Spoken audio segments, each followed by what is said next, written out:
Hi everyone, welcome to back ventures physics. मैं हूं Shivangi and आज हम करने वाले हैं ray optics.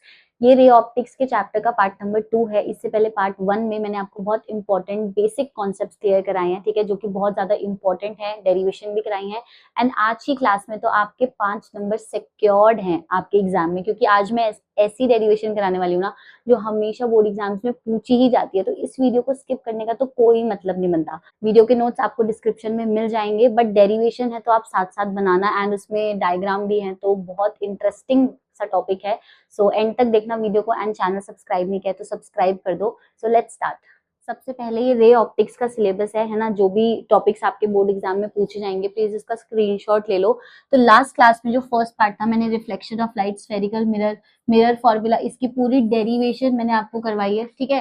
Diffraction of light पढ़ाया है। आज की क्लास में हम टोटल इंटरनल रिफ्लेक्शन से स्टार्ट करने वाले हैं। बहुत ज्यादा इंपॉर्टेंट टॉपिक है एंड जो ये डेरिवेशन है रिफ्रैक्शन एंड स्फेरिकल सरफेसेस, ये मैं आपको बहुत ही अच्छे तरीके से समझाने वाली हूँ, बिल्कुल बेसिक से। अगर आपको कुछ नहीं आता रे ऑप्टिक्स का, बट आज की क्लास में आप कुछ सीख के जाओगे।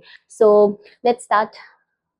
सबसे पहले ना मैं आपको इसकी डेफिनेशन रीड करके बताती हूँ। It is the phenomena in which a ray of light travelling at an angle of incidence greater than the critical angle from denser medium to a rarer medium is totally reflected back into the denser medium is called total internal reflection, that is TIR.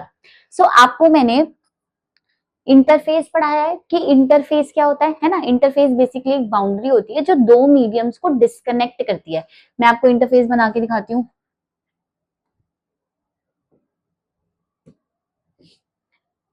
ये हमारा interface है, right. मतलब ये basically एक boundary line है जो इस medium को इस मीडियम से क्या करती है, अलग करती है, डिस्कनेक्ट करती है, ठीक है। और मीडियम हमारे दो टाइप के होते थे, एक रेयरर मीडियम और एक डेंसर मीडियम, है ना। रेयरर मीडियम वो मीडियम होता था जिसमें स्पीड ऑफ लाइट ज्यादा होती थी as compare to denser medium. Done. तो मान लो ये जो ऊपर वाला मीडियम है ये रेयरर मीडियम है, ठीक है, एंड जो नीचे वाला मीडियम है ये क्या है, डेंसर मीडियम है। Done. This is rarer medium, this is denser medium. इसका रिफ्रैक्टिव इंडेक्स म्यू1 है एंड इसका रिफ्रैक्टिव इंडेक्स म्यू2 है, ऐसा मान लेते हैं। इसमें स्पीड ऑफ लाइट v1 है, इसमें स्पीड ऑफ लाइट v2 है। Refractive index and speed of light inversely proportional होते हैं। मतलब अगर इसकी वेलोसिटी ज्यादा है इस मीडियम में तो इसका रिफ्रैक्टिव इंडेक्स कम होगा, ठीक है। म्यू2 इज ग्रेटर देन म्यू1। ये होता है रेयरर और डेंसर मीडियम में डिफरेंस। टोटल इंटरनल रिफ्लेक्शन में यहाँ पे मान लो एक सोर्स ऑफ लाइट है, ठीक है। This is the source of light जिसको मैं O बोल रही हूँ। डन। अब इस सोर्स से ना कुछ लाइट्स निकल रही हैं, जैसे एक रे ऐसे गई सीधी, ठीक है। तो जब वो सीधी जाएगी ऐसे करके तो वो बिना 90 डिग्री पे जब भी कोई रे जाती है ना तो वो बिना रिफ्लेक्ट या रिफ्रैक्ट, मतलब बिना बेंड हुए वो सीधी निकल जाएगी यहां से ऐसे करके, ठीक। तो यहां से एक रे ऑफ लाइट निकली, वो सीधी चली गई क्योंकि वो 90 डिग्री पे इंसिडेंट हुई थी। डन। सेकंड केस में लेती हूं, यहाँ पे दूसरे कलर से लेते हैं। ये दूसरी रे निकली और वो यहाँ पे जाके इंसिडेंट हो गई। तो जब भी एक रे इंटरफेस पे इंसिडेंट होती है तो हम हमेशा नॉर्मल बनाते हैं, ठीक है। तो अब मुझको क्या बनाना है, मान लो मैंने यहाँ पे बनाया नॉर्मल, ये बन गया इसका नॉर्मल यहाँ पे ऐसे करके, ठीक है।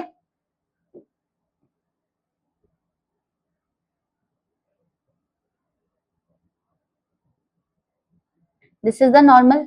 अब जब ये लाइट यहाँ पे इंसिडेंट हुई तो ये नॉर्मल बना n1। तो नॉर्मल के साथ इंसिडेंट रे का जो एंगल होता है इसको हम आई कहते हैं, ठीक है। अब जब लाइट डेंसर से रेयरर मीडियम में जाती है तो वो away from the normal bend होती है। इसको जाना तो ऐसे सीधे चाहिए था, ठीक है, ये इसका पाथ होना चाहिए था, बट क्योंकि वो डेंसर से रेयरर जाती है तो away from the normal bend हो जाएगी। तो अब उसका पाथ ना कुछ ऐसा सा बन जाएगा, ऐसा, ठीक है। मतलब लाइट आई और away from the normal bend हो गई, ठीक है। और नॉर्मल के साथ ये जो एंगल बनाएगी इसको हम एंगल ऑफ रिफ्रैक्शन कहते हैं, आप समझ गए। अब एक और लाइट रे लो, यहाँ पे एक और लाइट रे लेते हैं। थर्ड केस, ये फिर से इंसिडेंट हुई। इस बार ये जो आई था वो बड़ा कर दिया हमने, उसको इंक्रीज कर दिया एंगल ऑफ इंसिडेंस को, ठीक है। फिर से यहाँ पे एक नॉर्मल बनेगा, समझते जाना बस इस चीज को, क्योंकि ये बहुत ज्यादा इंपॉर्टेंट है। ये नॉर्मल बना दिया मैंने।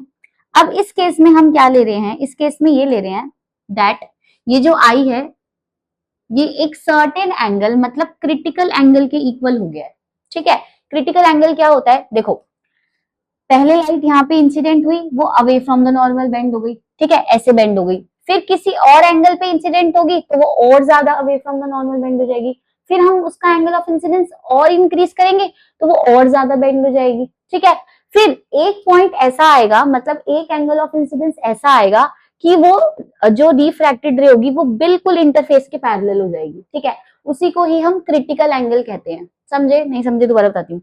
सी, अभी ये फर्स्ट केस था, फर्स्ट केस में लाइट ऐसे इंसिडेंट हुई और वो ऐसे away from the normal bend हो गई, डन। सेकंड केस, मान लो इसके बाद मैं एक और केस लेती हूँ और वो लाइट और बेंड हो जाएगी इस तरीके से। थर्ड केस मैंने लिया कि एंगल ऑफ आई किसी सर्टेन क्रिटिकल एंगल के इक्वल हो गया, जिस केस में हमारा जो रिफ्रैक्टेड रे है वो इंटरफेस के बिल्कुल पैरेलल हो जाएगा ऐसे करके, ठीक है। तो ये हमारी रिफ्रैक्टेड रे आ गई इस केस में, और इस केस में एंगल ऑफ रिफ्रैक्शन कितना हो गया हमारा 90 डिग्री, है ना।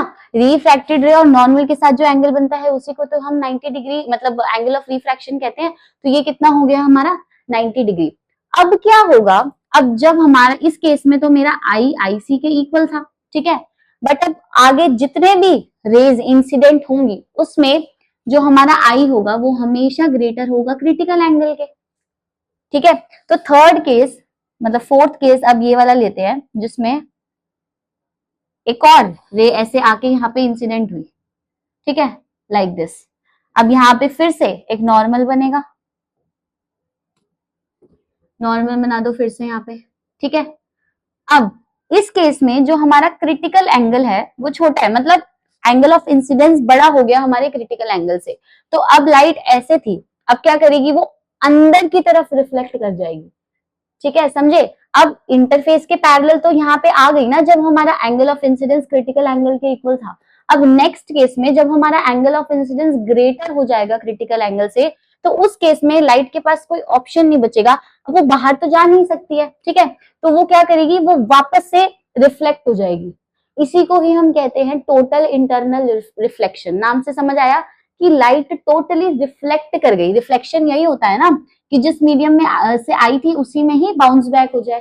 तो अब टोटल इंटरनल रिफ्लेक्शन में यही हो रहा है कि लाइट डेंसर मीडियम से आई थी एंड जब एंगल ऑफ इंसिडेंस ग्रेटर है क्रिटिकल एंगल से तो वो क्या कर जाएगी, वो इसी में ही रिफ्लेक्ट कर जाएगी। इसी को ही हम टोटल इंटरनल रिफ्लेक्शन कहते हैं, समझे। दोबारा से मैं आपको 4 केसेस समझाती हूँ। सबसे पहले ये हमारा सोर्स ऑफ लाइट है, यहाँ से क्या हुआ, इंसिडेंट रे आई सीधी निकल गई, ठीक है, कोई बदलाव नहीं आया इसके अंदर। सेकेंड केस में हमने लाइट को किसी सर्टेन एंगल पे इंसिडेंट कराया और यहाँ पे एक नॉर्मल बना दिया, नॉर्मल तो बनेगा इंटरफेस पे। उस केस में क्या हुआ कि ये रिफ्रैक्ट हो गई, है ना, away from the normal bend हो गई, क्योंकि लाइट डेंसर से रेयरर जा रही है। अगर रेयरर से डेंसर आ रही होती तो light towards the normal bend होती, बट इस केस में तो डेंसर से रेयरर जा रही है तो away from the normal bend होगी, समझ गए। अब एंगल ऑफ इंसिडेंस को मैंने कुछ एक सर्टेन एंगल क्रिटिकल एंगल के इक्वल रखा कि सच दैट लाइट आई और होते बेंड होते होते होते एक केस आएगा जब वो बिल्कुल इंटरफेस के पैरेलल बेंड हो जाएगी। देन उस केस में रिफ्रैक्शन का एंगल कितना होगा, 90 डिग्री होगा इसका एंगल, ठीक है। ये बात याद रखना कि क्रिटिकल एंगल वो एंगल होता है जब हमारा एंगल ऑफ रिफ्रैक्शन 90 डिग्री होता है, समझे इस बात को। नेक्स्ट केस क्या होगा, यहां से आई, अब हर केस में angle of incidence critical angle से बड़ा ही होगा, है ना। तो आई लाइट इंटरफेस पे स्ट्राइक करी और रिफ्लेक्ट बैक हो गई, इसी को ही हम कहते हैं टोटल इंटरनल रिफ्लेक्शन। अब मैं आपको फिर से इसकी डेफिनेशन समझाती हूँ। अब आपको डेफिनेशन बहुत अच्छे से समझ आ जाएगी अगर आपको TIR समझ आ गया तो। देखो, इट इज द फिनोमिना, ये एक ऐसा फिनोमिना है इन विच जिसमें अ रे ऑफ लाइट, मतलब एक लाइट की रे travelling at an angle of incidence greater than critical angle. Critical angle समझ गए ना, अब आप क्या होता है, वो एंगल जिसपे जो हमारा एंगल ऑफ रिफ्रैक्शन होता है वो 90 डिग्री होता है, ठीक है। मतलब उस केस में जो लाइट रे होती है वो इंटरफेस के पैरेलल बेंड हो जाती है। Done. From denser medium to a rarer medium. अब ये कंडीशन भी बहुत इंपॉर्टेंट है कि लाइट को हमेशा डेंसर मीडियम से रेयरर मीडियम में जाना है। Is totally reflected back into the denser medium. Light वापस से डेंसर मीडियम में तो रिफ्लेक्ट बैक हुई ना, है ना, आगे तो नहीं गई रेयरर मीडियम में। रेयरर मीडियम में जब जा रही थी तो उसको तो हम रिफ्रैक्शन कह रहे थे उस फिनोमिना को, ठीक है। बट क्रिटिकल एंगल से ग्रेटर एंगल ऑफ इंसिडेंस लेने के बाद हमारी जो लाइट है वो वापस से डेंसर मीडियम में ही क्या कर गई, रिफ्लेक्ट कर गई। इसी फिनोमिना को हम कहते हैं टोटल इंटरनल रिफ्लेक्शन। समझे?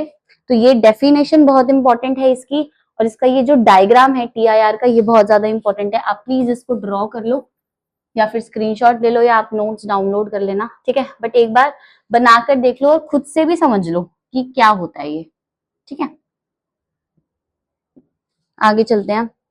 Next, critical angle. Critical angle अब बताती हूँ मैं आपको समझ आ जाएगा। The angle of incidence in the denser medium for which the angle of refraction in the rarer medium is 90 degree, है ना। यही होता है ना क्रिटिकल एंगल, कि वो एंगल ऑफ इंसिडेंस जब हमारा जो रिफ्रैक्शन का एंगल होता है वो 90 डिग्री होता है, मतलब जो रिफ्रैक्टेड रे होती है वो इंटरफेस के पैरेलल ट्रैवल करने लग जाती है। सिंपल। तो ये होता है हमारा क्रिटिकल एंगल, एंड इसको हम डिनोट किससे करते हैं, IC से। Okay, next is necessary condition for TIR। TIR की दो नेसेसरी कंडीशन होती है, मतलब टोटल इंटरनल रिफ्लेक्शन की there are two necessary conditions. आपको अब समझ आ जाएगा अगर मैं क्या बोलना चाह रही हूँ। पहली कंडीशन ये होगी that the light should always travel from denser medium to rarer medium. क्यों? क्योंकि अगर वो रेयरर से डेंसर में ट्रैवल करेगी ना, अगर वो देखो रेयरर से डेंसर, ये रेयरर है मानो और ये डेंसर है, रेयरर से डेंसर में ट्रैवल करेगी तो वो तो टुवर्ड्स द नॉर्मल बेंड हो जाती है। इस केस में वापस उल्टी तो नहीं मुड़ेगी वो कभी भी, तो हर केस में रिफ्रैक्शन वाला फिनोमिना ही होगा, रिफ्लेक्शन वाला कभी हो ही नहीं पाएगा। इसीलिए लाइट को हमेशा डेंसर से रेयरर मीडियम में जाना चाहिए। सो इसकी फर्स्ट नेसेसरी कंडीशन क्या है TIR की, that light should always travel, light should always travel from denser medium, है ना। डेंसर मीडियम से कहां पे ट्रैवल करनी चाहिए लाइट, रेयरर मीडियम में, रेयरर मीडियम। समझे? सेकंड कंडीशन क्या होनी चाहिए, दो ही कंडीशन होती है TIR की नेसेसरी कंडीशन। इसके बिना TIR फिनोमेना पॉसिबल नहीं है, ठीक है। तो फर्स्ट कंडीशन मैंने आपको बता दी। Second condition is that the angle of incidence should be greater than the critical angle, that is the necessary condition. Because if the angle of incidence is not greater than critical angle, less than the critical angle, then light will always be refracted from denser medium to rarer medium, it will never get reflected back. Okay, so second condition is that the angle of incidence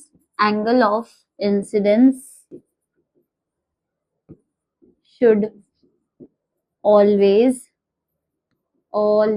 be greater than the बोलो critical angle, ठीक है। दोनों necessary conditions clear है आपको, that light should always travel from the denser medium to the rarer medium, and second that the angle of incidence should always be greater than the critical angle। Okay, आगे चलते हैं next topic पे। अब है हमारे पास relation between critical angle and refractive index. ये भी बहुत इंपॉर्टेंट है, पूछा जाता है पेपर में, ठीक है। छोटी सी डेरिवेशन है, क्या है, स्नेल्स लॉ याद है आपको, मैंने बताया था रिफ्रैक्शन का जो सेकंड लॉ था स्नेल्स लॉ, वो क्या कहता है, देखो अकॉर्डिंग टू स्नेल्स लॉ, याद करो स्नेल्स लॉ क्या होता था, sine i upon sine r is equal to a constant and that constant is known as refractive index, है ना। अब यहाँ पे लाइट जो TIR में लाइट इंसिडेंट हो रही है वो सेकंड मीडियम से फर्स्ट मीडियम में हो रही है ना, ठीक है। एंड यहाँ पे एंगल ऑफ इंसिडेंस है एंड ऊपर क्या है, एंगल ऑफ रिफ्रैक्शन है। सो यहाँ पे लाइट सेकंड मीडियम से फर्स्ट मीडियम में जा रही है, ठीक है।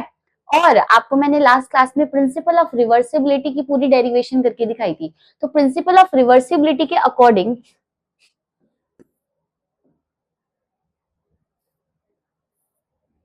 अरे, according to principle of reversibility, according to principle of reversibility,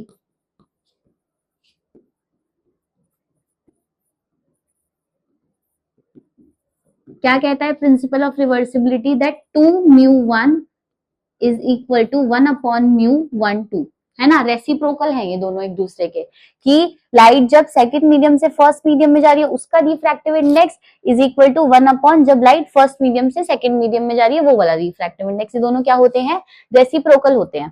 ठीक, यूज कर रही हूँ इसको, तो sine i upon sine r किसके इक्वल हो जाएगा, 1/μ12 के इक्वल हो जाएगा। ठीक है, अब हमको पता है टोटल इंटरनल रिफ्लेक्शन की जो ये वाली कंडीशन थी कि जब हमारा angle of incidence critical angle के इक्वल होता है तो जो हमारा आर होता है मतलब एंगल ऑफ रिफ्रैक्शन वो कितना होता है, 90 डिग्री होता है ना। सो अब यहाँ पे साइन आई की जगह आईसी पुट कर दो, sine IC upon sine r कितना हो जाएगा उस केस में 90 डिग्री इज इक्वल टू 1/μ12। ठीक है, नाउ साइन 90 कितना होता है, 1 होता है। सो यहाँ पे sine i upon sine 90 is equal to क्या लिखा हुआ है, 1/μ12। साइन 90 1 होता है, सो साइन आईसी किसके इक्वल हो जाएगा बेटा, sine IC is equal to 1/μ12। यही रिलेशन होता है रिफ्रैक्टिव इंडेक्स और क्रिटिकल एंगल के बीच में। ठीक है, अब एक स्पेशल केस ले लेते हैं, इफ फर्स्ट मीडियम हमारा एयर है, ठीक है, तो उस केस में रिफ्रैक्टिव इंडेक्स कितना हो जाएगा, 1 हो जाएगा, और सेकंड मीडियम जो डेंसर मीडियम है उसके रिफ्रैक्टिव इंडेक्स को म्यू मान लो, तो यहाँ पे सिंपल क्या हो जाएगा, sine IC is equal to 1 जैसे अगर मैं इसको ओपन करूंगी ना, इसको खोलेंगे तो यहाँ पे μ1/μ2 आएगा। ठीक है, अब ये चीज 1 हो गई है और ये चीज म्यू हो गई है, तो ये कितना आ गया, 1/μ। तो हमारा जो, अगर हम फर्स्ट मीडियम को एयर मान लेते हैं तो हमारी जो कंडीशन आ जाती है, रिलेशन आ जाता है, वो क्या हो जाता है, sine IC is equal to 1/μ। ये है हमारा relation between critical angle and refractive index. ठीक है, तो छोटी सी डेरिवेशन थी, आई होप आपको समझ आ गई होगी। डन, आगे चलते हैं। सो अभी टीआईआर देखा, टोटल इंटरनल रिफ्लेक्शन, अब इसकी एप्लीकेशन देखते हैं। देखो, जो हमारा टोटल इंटरनल रिफ्लेक्शन है वो इतना बड़ा फिनोमिना है, तो दो बेसिक एप्लीकेशंस आपसे पूछते हैं आपके क्लास 12th के बोर्ड एग्जाम्स में। फर्स्ट एप्लीकेशन है ऑप्टिकल फाइबर, दोनों ही इंपॉर्टेंट है, कोई भी पूछ सकते हैं, तो ध्यान से सुनना। First is optical fibre. Optical fibre basically क्या होता है, ऑप्टिकल फाइबर एक बहुत फ्लेक्सिबल सी ना केबल होती है जो कि ग्लास या फिर प्लास्टिक से बनी होती है। ठीक है, इसके अंदर बेसिकली 3 चीजें होती हैं, core, cladding and buffer coating, ये इसकी पूरी की पूरी कंस्ट्रक्शन है।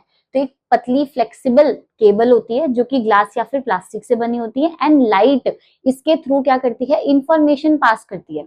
ओके, अब लाइट यहाँ पे अंदर जाएगी, एंड क्योंकि इसका जो रिफ्रैक्टिव इंडेक्स है कोर का वो क्लैडिंग से कम है, क्लैडिंग से ज्यादा है, तो लाइट यहाँ पे टोटल इंटरनल रिफ्लेक्शन करती है, एंड लाइट यहाँ से बाहर नहीं जाती है। ठीक है, तो अंदर ही क्या करती है, रिफ्लेक्ट कर करके वो एक पॉइंट से दूसरे पॉइंट पे सिग्नल को ट्रांसमिट करती है। ठीक है, नंबर 2, एनर्जी लॉस बहुत कम होता है, तो लाइट आराम से ट्रांसमिट कर सकती है सिग्नल, इंफॉर्मेशन पास ऑन कर सकती है। ठीक है, तो ये बस ऑप्टिकल फाइबर है, आपको ये पता होना चाहिए इसके अंदर क्या क्या चीजें होती हैं, core, cladding and buffer coating. Optical fibre होता क्या है ये भी मैंने आपको बता दिया, किस काम में आता है। ठीक है, इंटरनेट, केबल टीवी, जो भी वायर्स होती हैं उस सब में हम इसको यूज करते हैं। ठीक है, नेक्स्ट एप्लीकेशन क्या है इसकी, नेक्स्ट एप्लीकेशन है totally reflecting prisms. So totally reflecting prism, इसकी डेफिनेशन आपको पता होना चाहिए। देखो, ये क्या होती है, a right angle isosceles prism. Right angle मतलब एक एंगल क्या होता है, राइट एंगल का होता है, आइसोसेलेस प्रिज्म होता है, मतलब इसमें 3 एंगल्स है, हमेशा 3 एंगल होते हैं। एक एंगल होगा 45 डिग्री, दूसरा एंगल होगा 45 डिग्री एंड तीसरा एंगल होगा 90 डिग्री। तो इस टाइप के प्रिज्म को हम कहते हैं टोटली रिफ्लेक्टिंग प्रिज्म। ठीक है, is called totally reflecting prism. अब इसमें होता क्या है, जैसे ये है मानो, ठीक है, दिस एंगल इज 45 डिग्री, ये वाला एंगल भी 45 डिग्री है, एंड ये क्या है, 90 डिग्री है, तो ये भी क्या है, टोटली रिफ्लेक्टिंग प्रिज्म है। बाहर एयर है, अंदर ये ग्लास से अगर बना है, तो टोटली इंटरनल रिफ्लेक्शन जो फिनोमेना है उसको होने के लिए जो लाइट होती है ना हमेशा यहाँ पे स्ट्राइक करती है और एंगल ऑफ इंसिडेंस होता है 45 डिग्री। ठीक है, तो जब लाइट एयर से ग्लास में इंसिडेंट होती है तो वो हमेशा 45 डिग्री पे इंसिडेंट होती है। ठीक है, मतलब अब कैसे बनाएंगे 45, अगर यहाँ पे एक नॉर्मल बना देंगे, है ना, सो ये वाला एंगल जो होता है ये हमेशा 45 डिग्री होता है। अब टोटल इंटरनल रिफ्लेक्शन की जो कंडीशन थी वो यही थी that angle of incidence should always be greater than the critical angle, है ना। सो यहाँ पे जो क्रिटिकल एंगल होता है एयर और ग्लास का वो होता है 42 डिग्री। तो लाइट हमेशा क्रिटिकल एंगल से ग्रेटर एंगल पे इंसिडेंट होती है, इसीलिए वो क्या करती है, टोटली रिफ्लेक्ट करती है, मतलब ऐसे यहाँ पे आके बाहर नहीं जाती है। ठीक है, अगर एंगल ऑफ इंसिडेंस कम होता 42 डिग्री से तो फिर लाइट बाहर चली जाती, रिफ्रैक्शन हो जाता, बट अब क्या करेगी वो अंदर ऐसे के बेंड हो जाएगी। ठीक है, तो ये सेकेंड एप्लीकेशन है इसकी, totally internally reflecting prisms. Done. So हमारा नेक्स्ट टॉपिक है स्फेरिकल लेंसेज। तो अभी हमने मिरर का कंप्लीट कर लिया है। ठीक है, दो टाइप के मिरर थे, सिमिलरली दो टाइप के लेंस होते हैं। क्लास 10th में आपने पढ़ा होगा, कॉन्वेक्स लेंस होता है और कॉन्केव लेंस होते हैं, ये दो स्फेरिकल लेंस होते हैं। ठीक है, अब जो हमारा कॉन्वेक्स लेंस होता है ना, इसको हम कन्वर्जिंग लेंस भी बोलते हैं। क्यों बोलते हैं कन्वर्जिंग लेंस, क्योंकि ये सारी की सारी रेस को एक पॉइंट पे मिलाता है। ठीक है, कन्वर्ज करता है, इसीलिए इसको कन्वर्जिंग लेंस बोलते हैं। जो कॉन्केव लेंस होता है इसको हम डाइवर्जिंग लेंस बोलते हैं। क्यों बोलते हैं डाइवर्जिंग लेंस, क्योंकि ये सारी रेज जो भी इस पे फॉल कर रही होती है उनको डिफरेंट डायरेक्शंस में क्या होता है, डिफरेंट डायरेक्शंस में भेजता है। ठीक है, डाइवर्ज करता है, इसीलिए इसको डाइवर्जिंग लेंस बोलते हैं। अब आगे हमारे पास कॉन्वेक्स लेंस। अब 10th में तो हमने बस इतना ही पढ़ा था कि हमारे पास दो टाइप होते हैं लेंस के, कॉन्वेक्स कॉन्केव। अब कॉन्वेक्स के भी आगे टाइप्स होते हैं और कॉन्केव लेंस के भी आगे टाइप्स होते हैं। तो 3 टाइप्स होते हैं बेसिकली। आपको बस डायग्राम पता होना चाहिए, क्योंकि अभी हम फॉर्मूला पढ़ने वाले हैं, लेंस मेकर फॉर्मूला। ठीक है, और बहुत सारे न्यूमेरिकल्स जो भी आएंगे वो हम इन्हीं बेसिस पे ही सॉल्व करेंगे। आपको वहाँ पे लेंस का टाइप भी दिया होगा कि कौन सा लेंस है, तो आपको उसी हिसाब से न्यूमेरिकल को सॉल्व करना है। तो सबसे पहला टाइप होता है double convex lens. Double convex lens, और वो कुछ ऐसी शेप का दिखता है। ठीक है, second type is plano convex lens. इसकी एक साइड प्लेन होती है और दूसरी साइड ऐसे कॉन्वेक्स होती है। ठीक है, next comes कॉनकेवो convex lens. कॉनकेवो convex, इसको मैं ऊपर बना देती हूँ।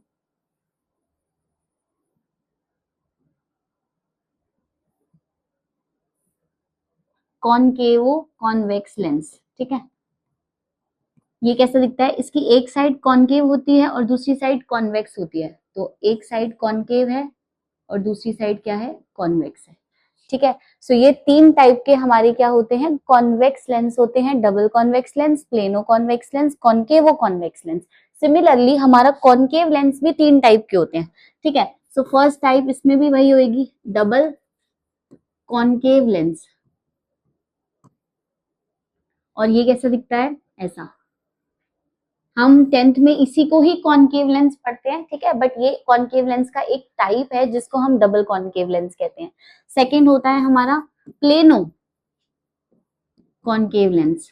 प्लेनो कॉनकेव लेंस, अब इसमें एक साइड प्लेन होती है और दूसरी साइड कॉनकेव होती है। ठीक है, थर्ड आता है हमारा, third type is कॉन्वेक्सो concave lens. कॉन्वेक्सो concave lens, इसमें एक साइड कॉन्वेक्स होती है और दूसरी साइड क्या होती है, कॉनकेव होती है। तो अगर एक साइड ऐसे है, कॉन्वेक्स है, तो दूसरी साइड क्या है, कॉनकेव, ऐसा टाइप का बनता है। ठीक है, तो ये 3 टाइप हो गए हमारे कॉनकेव लेंस के भी, और ये 3 टाइप हो गए हमारे कॉन्वेक्स लेंस के। अब क्या आता है, ये बहुत बहुत ज्यादा इंपॉर्टेंट डेरिवेशन है, बहुत ज्यादा। हमेशा 5 मार्क्स में या 3 मार्क्स में इसको पूछते ही पूछते हैं। ठीक है, तो यहाँ पे क्या है, refraction at convex spherical surface. हमारे पास इसमें दोनों टाइप के लिए होती है, दोनों लेंस के लिए होती है, कॉन्वेक्स के लिए भी होती है, कॉनकेव के लिए भी होती है। ठीक है, इसमें 6 डेरिवेशन है कुल मिला के। अगर आपको एक डेरिवेशन भी करनी आ गई तो बाकी की बाकी 5 डेरिवेशन बिल्कुल उसी तरह सेम मेथड से होती हैं, बस डायग्राम चेंज होते हैं। ठीक है, ये 4 मैंने यहाँ पे लिख रखे हैं, जो भी इसके टाइप्स हैं, चारों में डेरिवेशन सेम तरीके से होगी, बट इसके डायग्राम अलग होते हैं।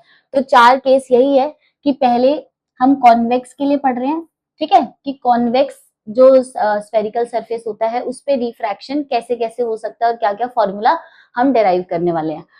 Optically rarer medium to denser medium, तो पहला केस ये होगा कि रेयरर से डेंसर मीडियम में जाएगी लाइट, ठीक है, और इमेज रियल फॉर्म होगी। देन दूसरा केस होगा रेयरर से डेंसर नहीं जाएगी बट इमेज वर्चुअल होगी। थर्ड क्या होगा, डेंसर से रेयरर, अब उल्टा कर दो इसको और इमेज रियल बनेगी। एंड फोर्थ केस क्या होगा, डेंसर टू रेयरर और इमेज क्या बनेगी, वर्चुअल बनेगी। ठीक है, तो कॉम्बिनेशन कर दिया है बस इनका, और कुछ नहीं है। तो ये 4 केसेस हैं, मैं अब आपको इसकी डेरिवेशन समझाती हूँ, बहुत ज्यादा इंपॉर्टेंट है, बट अगर आपको एक बार समझ आ गई तो बहुत इजी भी लगेगी। एंड बाकी जितने भी पार्ट्स हैं सबकी डेरिवेशन बिल्कुल सेम है, ठीक है, तो उसमें टेंशन लेने की कोई जरूरत नहीं है। Let's start with the first case, when the object is in optically rarer medium, और इमेज का कैसी बनती है, हमारी रियल बनती है। ठीक है, वो करते हैं।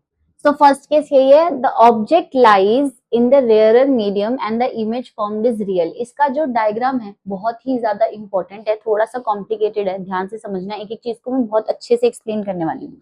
सी, सबसे पहले हम बनाएंगे हमारी प्रिंसिपल एक्सिस, आपको यही बनाना होता है, ठीक है। तो यहाँ पे मैं डायग्राम यहाँ पे ड्रॉ कर रही हूँ, तो यहाँ पे प्रिंसिपल एक्सिस बनाएंगे ऐसे बिल्कुल सीधी लाइन, ओके। नेक्स्ट केस में मैं अपना कॉन्वेक्स सरफेस बनाती हूँ, ठीक है। सो ये हमारा कॉन्वेक्स सरफेस हो गया, ठीक है, डन। तो पहले प्रिंसिपल एक्सिस बनाई, फिर एक कॉन्वेक्स सरफेस बना दिया, ठीक है। अब ये जो कॉन्वेक्स सरफेस है इसके इधर का मीडियम हम रेयरर, क्योंकि ऑब्जेक्ट हमारा रेयरर मीडियम में है ना, तो मैं यहाँ बोल रही हूँ कि ऑब्जेक्ट अगर हमारा यहाँ पे रखा हुआ है, दिस इज ओ ऑब्जेक्ट, तो वो रेयरर मीडियम में है और डेंसर मीडियम में हमारी इमेज बन रही है। और रियल इमेज वही इमेज होगी जहां ऑब्जेक्ट जिस साइड रखा होता है उसके दूसरी तरफ अगर इमेज बनती है तो हम उसको रियल इमेज कहते हैं लेंस के केस में, ठीक है। तो यहाँ पे ये हमारा रेयरर मीडियम है और इसका रिफ्रैक्टिव इंडेक्स अगर मैं μ1 कह देती हूँ तो दूसरा मीडियम क्या हो जाएगा, डेंसर मीडियम, ठीक है, और इसका रिफ्रैक्टिव इंडेक्स क्या हो जाएगा, μ2। देन अब जो ऑब्जेक्ट है, डायग्राम को बहुत ध्यान से समझना। सी, ऑब्जेक्ट से एक रे निकलेगी, ठीक है, वो इस मिरर पे, इस पे सरफेस पे स्ट्राइक करेगी। सो यहां से मैं एक रे निकालती हूँ, ये इस पे ऐसे सरफेस पे, कॉन्वेक्स सरफेस पे स्ट्राइक कर दिया, समझ गए बात को। अब ये एरो बना दिया इसकी डायरेक्शन शो करने के लिए, ठीक है। दूसरा काम हम क्या करते हैं, जब भी हम इंसिडेंट रे बनाते हैं तो उसके बाद हम नॉर्मल बनाते हैं, ठीक है। तो यहां से मैं अपना नॉर्मल बना रही हूँ, ध्यान से सुनना, बहुत इंपॉर्टेंट है। ऑब्जेक्ट रखा था, ऑब्जेक्ट से एक रे निकालोगे और वो उसको यहाँ पे स्ट्राइक कराओगे, ठीक है। नेक्स्ट केस में मैं बना रही हूँ अपना नॉर्मल, ये बन गया मेरा नॉर्मल, ठीक है। अब एक बात को बहुत अच्छे से याद रखना, जब भी ऐसे वाले केसेस में जब भी नॉर्मल हमारा प्रिंसिपल एक्सिस को स्ट्राइक करता है ना, तो वो सेंटर ऑफ कर्वेचर पे स्ट्राइक करता है, ठीक है, हमेशा। यहां से ऑब्जेक्ट से तो रे निकली ओ पॉइंट से, ठीक है, फिर मैं एक नॉर्मल बनाऊंगी, तो नॉर्मल हमेशा प्रिंसिपल एक्सिस को जहां पर भी काटेगा, जहां पर भी कट करेगा, that will always be the centre of curvature C, ठीक है। और इस पॉइंट को हम क्या नेम कर देते हैं, एन नेम कर देते हैं, ठीक है, समझ गए ये स्टेप भी। अब इसके बाद क्या होगा, इसके बाद हमारा होगा रिफ्रैक्शन, है ना। रेयरर से डेंसर मीडियम में अगर रे जाती है तो आप ये बताओ कि वो कहाँ बेंड होती है, टुवर्ड्स द नॉर्मल बेंड होती है। अब इस रे को जाना तो ऐसे बिल्कुल सीधा चाहिए था, बट ऐसे जाना चाहिए था, देखो बिल्कुल सीधा, इसकी येलो लाइन के बिल्कुल सीधे में, बट क्योंकि ये रेयरर से डेंसर जा रही है तो ये टुवर्ड्स द नॉर्मल बेंड हो जाएगी, है ना। तो अब ये कैसे जाएगी, ये ऐसे जाएगी, अब टुवर्ड्स द नॉर्मल बेंड हो गई, ठीक है। तो यहाँ पे जहां पे ये बेंड हो जाएगी, इसको, इस पॉइंट को हम क्या बोलेंगे, आई, ये हो गई हमारी इमेज।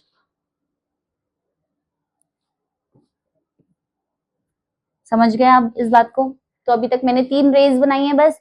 ऑब्जेक्ट से एक रे निकलेगी, वो स्ट्राइक करेगी इस सरफेस पे, ठीक है, वहां से मैं एक नॉर्मल बनाऊंगी। अब नॉर्मल जहां पर भी कट करेगा वो हमेशा सी सेंटर होगा, ठीक है, सी पॉइंट होगा, चाहे वो कोई भी केस हो, हमेशा यही आपको याद रखना है।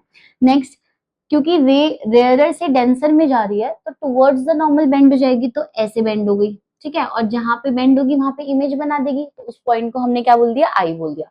इतना क्लियर है? अब क्या होगा, अब आपको पहले एंगल्स लिखने हैं। देखो ये इंसिडेंट रे है, इंसिडेंट रे नॉर्मल के साथ जो भी एंगल बनाती है इसको हम एंगल ऑफ इंसिडेंस कहते हैं, आई। समझ गए? रिफ्रैक्टेड रे नॉर्मल के साथ जो एंगल बनाती है इसको हम क्या कहते हैं, आर, एंगल ऑफ रिफ्रैक्शन, ठीक है। दोनों एंगल्स क्लियर है। अब हम यहाँ पे 3 एंगल्स और इंट्रोड्यूस करेंगे। कौन से एंगल्स इंट्रोड्यूस करेंगे, अल्फा, बीटा, गामा। आपको जो भी केस हो आपको बस ये याद रखना है कि अल्फा किसके साथ है, बीटा और गामा किसके साथ बनता है। तो मैं आपको याद करा रही हूँ कि ऑब्जेक्ट के साथ जो एंगल बनता है वो हमेशा अल्फा होता है, ठीक है। इमेज के साथ जो भी एंगल बनता है वो हमेशा बीटा होता है, एंड सी के साथ जो भी एंगल बनता है वो हमेशा गामा होता है। समझ गए? ठीक है।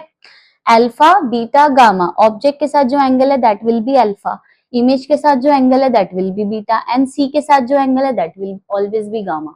ठीक। अब नेक्स्ट स्टेप, ये देखो ये वाला पॉइंट तो हमारा क्या है, पी, पोल बोल देंगे इसको, ठीक है। बट क्योंकि एन और पी ना, एन और पी थोड़ा कर्व्ड है, ऐसे थोड़ा कर्व है ना, तो हम क्या करेंगे जनरली, अभी जो हम डेरिवेशन करेंगे इसमें हम टैन लेंगे, टैन ऑफ दीज एंगल्स लेंगे। तो टैन हमेशा होता है परपेंडिकुलर अपॉन बेस, राइट। तो यहाँ पे मैं एक छोटा सा परपेंडिकुलर बना देती हूँ ऐसे करके, एम, और ये एन और सॉरी एम और पी इतने पास है ना कि ओ से पी का डिस्टेंस बोलो या ओ से एम का डिस्टेंस बोलो, ये अप्रोक्स सेम ही आएगा, ठीक है। तो हम पहले सारे डिस्टेंस एम से ले लेंगे और उसको बाद में जाके हम एम की जगह पे पी सब्सटीट्यूट कर देंगे, क्योंकि जो हमारे object distance, image distance, radius वो तो होते तो पोल से है ना, ठीक है। बट क्योंकि हम टैन नहीं लगा सकते इसमें क्योंकि ये कर्व्ड है, इसीलिए हमने एक परपेंडिकुलर ड्रॉ कर लिया यहाँ पे, ठीक, समझ गए। अब यहाँ पे डिस्टेंस ले लेते हैं। देखो डिस्टेंस देखो आप, ऑब्जेक्ट से पोल का डिस्टेंस क्या होता है, यू होता है ना। पोल और सेंटर का डिस्टेंस क्या होता है, क्या होता है पोल और सेंटर का डिस्टेंस, रेडियस होता है। पोल और आई का, इमेज का डिस्टेंस क्या होता है, वी होता है। ये सारे डिस्टेंस ले लिया हमने, ठीक है। यही है आपकी इमेज, यही है आपका डायग्राम। क्लियर है डायग्राम, हर एक चीज क्लियर है, मैंने आराम से समझाया। तो अगर आपको समझ नहीं आया तो पॉज करके एक बार समझ लो या दोबारा से इस चीज को देख लो, ठीक है। तो ये हमारा डायग्राम हो गया। अब आपको आना चाहिए, एक एक्सटर्नल एंगल प्रॉपर्टी होती है ट्राइंगल की, बहुत आसान होती है। क्या होती है मैं आपको समझा देती हूँ। पहले मैं यहाँ पे लिख रही हूँ external angle property, external angle property, या फिर मैं आपको नेक्स्ट उस पर समझाती हूँ, नेक्स्ट स्लाइड पे।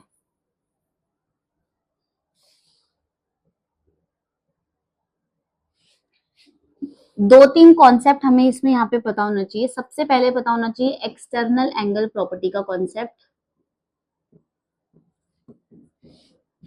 देखो हमारे पास मान लो एक ट्राइंगल है, ठीक है, ऐसे करके, this is a triangle A B C, और मैंने इस बी सी लाइन को एक्सटेंड कर दिया इस डी पॉइंट तक, ठीक है। एंड ये वाला एंगल है हमारा कुछ भी ले लो, एक्स ले लो, ठीक है, वाई ले लो, एंड इसको जेड ले लो। एंड जो ये बाहर वाला एंगल है इसको आप एम ले लो, ठीक है। तो एक एक्सटर्नल एंगल प्रॉपर्टी क्या कहती है कि जो ये एम एंगल होता है ये सम होता है जो ऑपोजिट एंगल्स है ना उनका।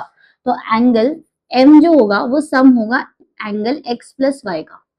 इसको हम एक्सटर्नल एंगल प्रॉपर्टी बोलते हैं, जो हम यहाँ पे यूज करने वाले हैं, ठीक है। सेकेंड चीज हम ये यूज करने वाले हैं कि जब हमारे एंगल्स बहुत ज्यादा स्मॉल होते हैं, जैसे हमारा एंगल ऑफ इंसिडेंस आई जो होगा आर, ये बहुत स्मॉल होंगे, ठीक है। तो हम अप्रोक्स साइन ऑफ आई को हम आई ले लेते हैं, ठीक है, साइन ऑफ आर को हम आर ले लेते हैं। जब ये एंगल्स बहुत ज्यादा स्मॉल होते हैं तो इनके साइन जो होते हैं वो इनके अप्रोक्स ही आते हैं, ठीक है।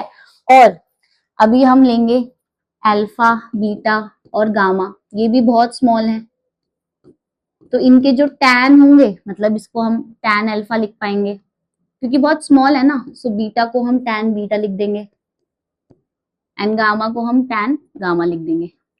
ये दो तीन चीजें हमको लेके चलनी पड़ेंगी, तभी हमारी डेरिवेशन होगी। तो एक एक्सटर्नल एंगल प्रॉपर्टी, एक ये कि जब एंगल स्मॉल होते हैं तो आई और आर को स्मॉल लेंगे तो हम उनके साइन कॉम्पोनेंट्स को उनके इक्वल लिख सकते हैं एंड अल्फा बीटा गामा को उनके टैन कॉम्पोनेंट्स के इक्वल लिख सकते हैं।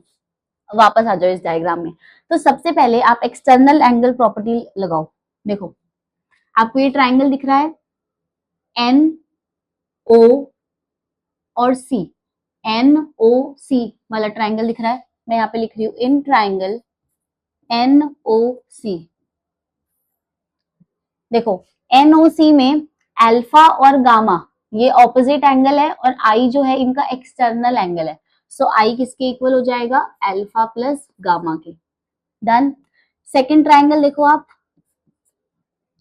सेकंड ट्राइंगल आप ये वाला देखो एन आई सी वाला ट्राइंगल देखो आप, इन ट्राइंगल एन आई सी, इसमें आर और बीटा वो वाले एंगल है, ऑपोजिट है, और जो गामा है वो एक्सटर्नल एंगल है। तो क्या मैं इससे ऐसे लिख सकती हूँ, gamma is equal to r plus beta, और बीटा को इधर लेके जाके ऐसे लिख सकते हैं r is equal to gamma minus beta. Basically हमको जो एक्सटर्नल एंगल प्रॉपर्टी लगानी है उसमें हमको आई और आर चाहिए होता है, तो आप वही वाले ट्राइंगल देखना। आप जो और इमेजेस बनाओगे और जो डायग्राम बनाओगे ना, सब में ये दोनों ट्राइंगल सेम ही है, तो आप याद ही कर लो कि एक्सटर्नल एंगल प्रॉपर्टी हमेशा इन दोनों ट्राइंगल्स में लगेगी, एनओसी में और एनआईसी में लगेगी। ठीक है, तो यहां से हमारा आई आ गया और यहां से हमारा आर आ गया। ठीक है, अब एक्सटर्नल एंगल प्रॉपर्टी वाला कॉन्सेप्ट हमने यूज कर लिया, अब हम दूसरा कॉन्सेप्ट यूज करते हैं। कौन सा, देखो ये स्टेप 1 था पूरा का पूरा, ये स्टेप 2 है, मैं स्टेप्स भी मेंशन कर देती हूँ।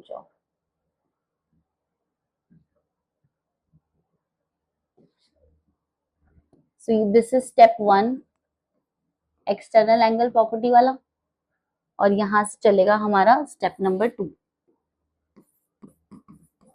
स्टेप 2 में हम क्या ले रहे हैं, दैट जो अल्फा है वो टैन अल्फा के इक्वल हो गया, ठीक है, जो बीटा होगा वो टैन बीटा के इक्वल होगा एंड जो गामा होगा वो टैन गामा। अभी मैंने आपको बताया कि क्यों होगा ये इक्वल। ठीक है, तो समझ गए आप। अब ट्राइंगल्स लो, अल्फा बीटा गामा, देखो कहाँ पे है, टैन अल्फा लिखो, क्या होगा, टैन थीटा बेसिकली होता है परपेंडिकुलर अपॉन बेस, तो अल्फा वाला ये है ना, तो हम एनओएम ट्राइंगल लेते हैं, एनओएम, इसमें परपेंडिकुलर एनएम है और बेस क्या है, ओएम, तो टैन अल्फा क्या आ गया, एनएम अपॉन ओएम। समझ गए। टैन बीटा देखो, बीटा वाला ट्राइंगल देखो, n m i, this one, so perpendicular is n m and base is m i, तो ये क्या हो जाएगा, n M upon m i. ठीक है, अब थर्ड देखो गामा वाला, n M upon M c, ये वाला ट्राइंगल ले रही हूँ मैं, एन एम सी, तो N M upon M C, N M upon M C. ठीक है, तो ये स्टेप क्लियर है आपको। सेकंड स्टेप, पहले स्टेप में एक्सटर्नल एंगल प्रॉपर्टी लगानी है एंड सेकंड स्टेप में हमें क्या करना है, अल्फा बीटा गामा लिखना है। बाकी सारे डेरिवेशंस में भी हम यही स्टेप फॉलो करेंगे। ओके, अब आगे चलते हैं। नेक्स्ट स्टेप नंबर 3 में हम यूज करने वाले हैं Snell's law. Using Snell's law, Snell's law क्या होता था,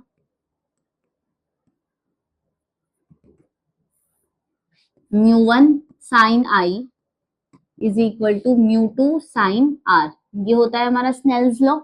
ठीक है, साइन आई और साइन आर अप्रोक्स किसके इक्वल लिख सकते हैं, हम यहाँ लिख देंगे as i and r very small, r very small, so sine i approx किसके इक्वल हो जाएगा, आई के, एंड साइन आर किसके अप्रोक्स हो जाएगा, आर के। ठीक है, सो अब यहाँ पे पुट कर दो μ1 i is equal to μ2 r. डन, तो ये हमारी ये स्नेल्स लॉ ये मॉडिफाई हो गया। अब आई और आर की वैल्यू जो हमने यहाँ पे एक्सटर्नल एंगल से निकाली थी उसको पुट करेंगे। आई था alpha plus gamma, so i की जगह क्या पुट कर देंगे, alpha plus gamma is equal to μ2। R क्या था हमारा, गामा माइनस बीटा, उसकी जगह पुट कर देंगे गामा माइनस बीटा। ठीक है, अब नेक्स्ट स्टेप में हमें क्या करना है, μ1 अल्फा क्या था हमारा, nm अपॉन om, उसको पुट कर दो यहाँ पे nm अपॉन om, स्टेप 2 से जो हमने लिया था। गामा क्या था हमारा, nm upon mc, nm upon mc is equal to μ2। बस हो गई डेरिवेशन, 2 स्टेप रह गए। गामा फिर से क्या हो गया हमारा, nm upon mc minus beta, beta क्या है, nm upon mi, nm upon mi, है ना। सो ओहो, अब यहाँ पे देखो आप, μ1 nm nm nm nm सब कैंसिल, यहाँ क्या बचेगा, 1 upon om plus 1 upon mc is equal to μ2 1 upon mc minus 1 upon mi। ठीक है, अब मैं क्या करने वाली हूँ, अब मैंने आपको क्या बताया था कि हमने ये m इसलिए लिया था, m और p इतने पास थे कि सारे डिस्टेंस जो m से लेंगे हम, वो सारे डिस्टेंस हम p से भी ले सकते हैं। ठीक है, क्योंकि जो हमारे डिस्टेंस होते हैं वो तो पोल से ही लिए जाते हैं ना। ये m तो हमने परपेंडिकुलर इसलिए डाला था कि हम tan लगा सके उसके अंदर। सो नेक्स्ट स्टेप में मैं सारे m को p से रिप्लेस करने वाली हूँ। So μ1 1 upon op plus 1 upon pc is equal to μ2 1 upon pc minus 1 upon pi। ठीक है, अब सारे डिस्टेंसेस की वैल्यू पुट कर देंगे हम यहाँ पे। डिस्टेंस में लिख देती हूँ, देखो ओपी क्या होगा, माइनस यू, माइनस क्यों लगाया, क्योंकि लेफ्ट साइड में रखा हुआ है, साइन कन्वेंशन नहीं भूलना है। Next PC, PC will be R and PI will be V. ठीक है, सो ओपी क्या था हमारा, minus you plus PC c था हमारा, r is equal to μ2, p फिर से आर है, माइनस 1 अपॉन वी। ठीक है, अब हम इस μ1 को भी अंदर मल्टीप्लाई कर देते हैं, μ2 को भी अंदर मल्टीप्लाई कर देते हैं। सो यहाँ पे minus μ1 upon u plus μ1 upon r आ गया is equal to μ2 upon r minus μ2 upon v. ठीक है, अब जो भी आर वाली टर्म्स है इसको उधर ले जाते हैं, इसको इधर ले आते हैं। अब ये क्या हो जाएगा, यहाँ पे इसको इधर लेकर आएंगे हम, सो इट विल बिकम, ये इधर आके प्लस हो जाएगा। So μ2 upon v minus μ1 upon u is equal to μ2 upon r. अब ये इधर जाएगा तो क्या हो जाएगा, माइनस μ1 अपॉन आर। ठीक है, सो फॉर्मूला क्या बन गया, बस यही फॉर्मूला है हमारा, μ2 upon v minus μ1 upon u is equal to μ2 minus μ1 upon r. So ये हो गई हमारी डेरिवेशन कंप्लीट। क्लियर है, थोड़ी सी लंबी डेरिवेशन है, बट अगर आपको स्टेप्स क्लियर हैं तो बहुत ज्यादा इजी लगेगी आपको ये डेरिवेशन, है ना। तो सबसे पहले हमने डायग्राम ड्रॉ करा, उसके बाद क्या किया हमने, स्टेप 1 किया एक्सटर्नल एंगल प्रॉपर्टी लगा के, स्टेप 2 में अल्फा बीटा गामा ये सब लिखा। उसके बाद हमने स्टेप 3 पे क्या किया, स्नेल्स लॉ लगाया। स्नेल्स लॉ लगाने के बाद हमने आई और आर को बोला कि वो बहुत ज्यादा स्मॉल एंगल्स हैं, तो हमने साइन आई को साइन आर के अप्रॉक्स रख लिया। फिर हमारा स्नेल्स लॉ ये मॉडिफाई हो गया, हमने आई की वैल्यू पुट करी, आर की वैल्यू पुट कर दी। ठीक है, नेक्स्ट केस में हमने अल्फा गामा और बीटा की जो पीछे से वैल्यू निकाली थी स्टेप 2 से वो पुट करी, एनएम से एनएम कैंसिल आउट हो गया। उसके बाद क्या हुआ, यहाँ पे जो बचा वो लिख दिया, एम को पी से रिप्लेस कर दिया, सारी वैल्यूज पुट करके उसको अलग कर दिया बस, और ये हमारा फॉर्मूला बन गया। ठीक है, समझ आ गई, ये डेरिवेशन पिछली बार पूछी गई थी इसीलिए बहुत ज्यादा इंपॉर्टेंट है। अब सेकंड केस देखते हैं, इसमें क्या होगा।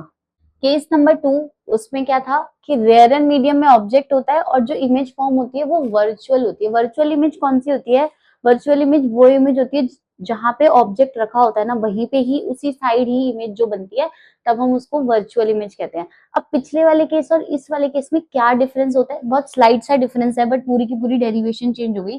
तो यहाँ पे सबसे पहले इसका डायग्राम समझते हैं। फिर से मैं प्रिंसिपल एक्सिस बना रही हूँ यहाँ पे। ठीक है, बहुत मतलब माइनर से चेंजेस हैं दोनों डायग्राम्स में। अब यहाँ पे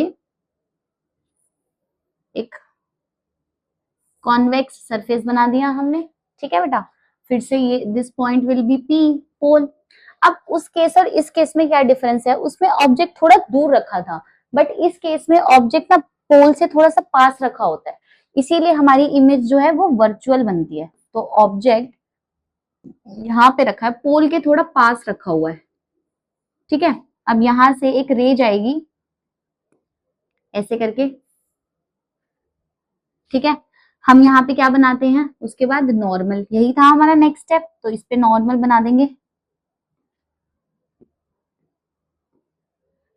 अब नॉर्मल जो प्रिंसिपल एक्सिस से स्ट्राइक करता है तो वो क्या बनता है बताओ, उस केस में हम क्या बनाते हैं, उसको सी बोलते हैं, सेंटर। तो ये क्या हो जाएगा हमारा सी, और ये पॉइंट क्या हो जाएगा हमारा एन, ठीक है। अब यहाँ पे अच्छा मीडियम नहीं लिखे मैंने, रेयरर ही है ये वाला मीडियम, इधर वाला, और इधर इसका रिफ्रैक्टिव इंडेक्स μ1, एंड ये वाला क्या है डेंसर, इसका रिफ्रैक्टिव इंडेक्स क्या है μ2, ठीक है। अब यहाँ पे जो हमारी रे होगी ना, वो कैसे जाएगी, कहाँ जाएगी, देखो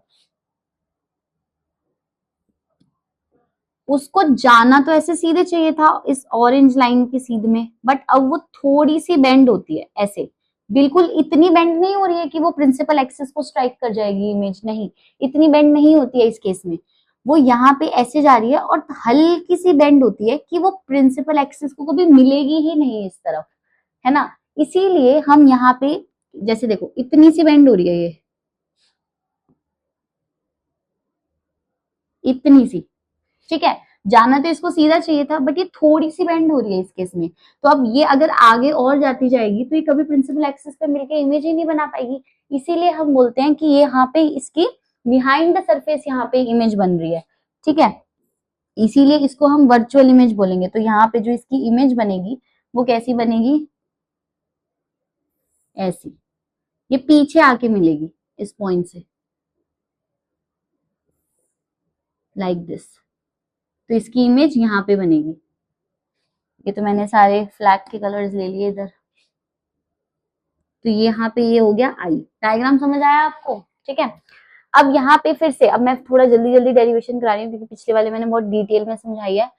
नॉर्मल के साथ जो हमारा इंसिडेंट रे एंगल बनाती है इसको हम आई कहते हैं, और असली वाली रिफ्रैक्टेड रे तो ये है ना, तो ये एंगल हो गया आर, ठीक है। अब ऑब्जेक्ट अल्फा बीटा गामा आपको लेने मैंने सिखाया है, ऑब्जेक्ट के साथ जो एंगल बनता है वो अल्फा होता है, इमेज के साथ जो बनता है वो बीटा होता है, एंड सेंटर के साथ जो बनता है वो क्या होता है, गामा होता है। क्लियर है हम, है ना। ओके, तो हम स्टेप नंबर 1 पे चलते हैं। एक चीज और रह गई हमारी यहाँ पे, हमारा परपेंडिकुलर लेना, विच इज एनएम। ये एम परपेंडिकुलर आ गया, बस सब चीज हो गई। स्टेप नंबर 1 क्या था, अगर आपको पिछले पूरे स्टेप समझ आ गया तो अभी वीडियो को पॉज करके आप खुद से डेरिवेशन करो और देखो क्या रिजल्ट आता है। तो स्टेप नंबर 1 में हम एक्सटीरियर एंगल प्रॉपर्टी लगा रहे हैं। तो वही ट्राइंगल्स लेने हैं, मैंने आपको बोला था ना, बेझिझक आप वही ट्राइंगल लो। तो यहाँ पे देख लो आप, पहला ट्राइंगल हमने कौन सा लिया था, एनओसी, एनओसी। देखो एनओसी कहाँ है, एन ये रहा, ओ ये रहा, और सी ये रहा। इस केस में भी आई जो है एक्सटर्नल एंगल है, और ये हमारे ऑपोजिट एंगल है, एक्सटर्नल बोले exterior angle. I is equal to क्या हो जाएगा, अल्फा प्लस गामा, ठीक है। दूसरा ट्राइंगल क्या लेना था, इन ट्राइंगल एनसीआई, एनसीआई वाला जो हमारा ट्राइंगल है एनसीआई, इसमें इस बार आर जो है वो एक्सटीरियर एंगल है, और बीटा और गामा क्या है, ये हमारे ऑपोजिट एंगल है। So r is equal to beta plus gamma, ठीक है। ये हो गया हमारा स्टेप नंबर 1। स्टेप नंबर 2 में क्या था, हम अल्फा बीटा और गामा ले रहे हैं। तो अल्फा को हम tan अल्फा लिख रहे थे, और बीटा को हम tan बीटा लिख रहे थे, ठीक है। गामा को हम tan गामा लिख रहे थे। तो tan अल्फा वही सेम चीज आएगी, nm upon om tan alpha, tan beta nm upon mi, nm upon mi, and tan gamma nm upon mc, nm upon mc। Step 2 हमेशा सेम रहेगा, सिर्फ स्टेप 1 में चेंजेस आएंगे। देखो उसमें आर हमारा कुछ माइनस समथिंग आ रहा था ना, बट यहाँ पे प्लस आ रहा है, तो ये चीज डिफरेंट होगी। नेक्स्ट केस में हम स्नेल्स लॉ यूज कर रहे हैं। सो स्टेप 3 में हम क्या करने वाले हैं, using Snell's law. Snell's law क्या है, μ1 sin i is equal to μ2 sin r। अब फिर से मैं यहाँ पे लिख नहीं रही हूँ, i और r बहुत स्मॉल एंगल्स हैं, तो हम यहाँ पे sin i को i के इक्वल ले रहे हैं अप्रोक्स, एंड sin r को r के इक्वल ले रहे हैं। अब i और r की यहाँ पे वैल्यू पुट कर देते हैं। i क्या था हमारा, alpha plus gamma is equal to μ2, r was beta plus gamma, beta plus gamma, ठीक है, μ1। अब अल्फा की वैल्यू पुट करो यहाँ पे, nm/om, ठीक है। गामा क्या होगा यहाँ पे हमारा, nm/mc is equal to μ2। Beta क्या होगा यहाँ पे हमारा, nm/mi, nm/mi प्लस गामा क्या होगा यहाँ पे हमारा, nm/mc, nm/mc, ठीक है। अब नेक्स्ट में क्या कहता है, nm से सारे nm कैंसिल हो जाएंगे, जो बच रहा है उसको यहाँ पे लिख दो, 1/om plus 1/mc is equal to μ2 1/mi plus 1/mc। इसके बाद क्या किया था हमने, सारे जो भी m थे उसको p से रिप्लेस कर देंगे, ठीक है। So μ1 1/op plus 1/pc is equal to μ2 1/pi plus 1/pc।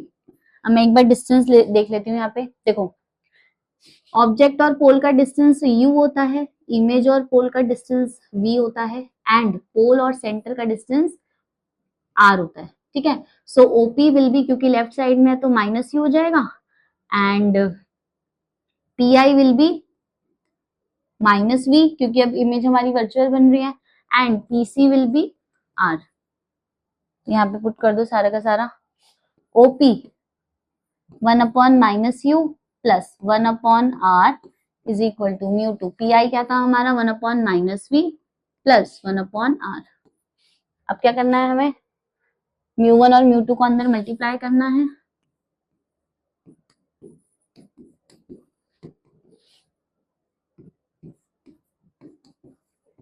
ठीक है। अब इसके बाद क्या करना है हमें, r वाली को उधर ले जाओ, इसको इधर ले आओ, बस हमारा बन गया, ये इधर आके प्लस हो जाएगा, μ2/v, ये तो माइनस एज इट इज रहेगा, μ1/u इज इक्वल टू, ये फिर से उधर जाएगा तो माइनस का हो जाएगा, क्योंकि अभी यहाँ प्लस का है, μ1/r, ठीक है। बस बन गया हमारा, सेम फॉर्मूला ही आएगा इस केस में, पिछली बार भी यही आ रहा था, तो μ2 माइनस μ1/r, ठीक है।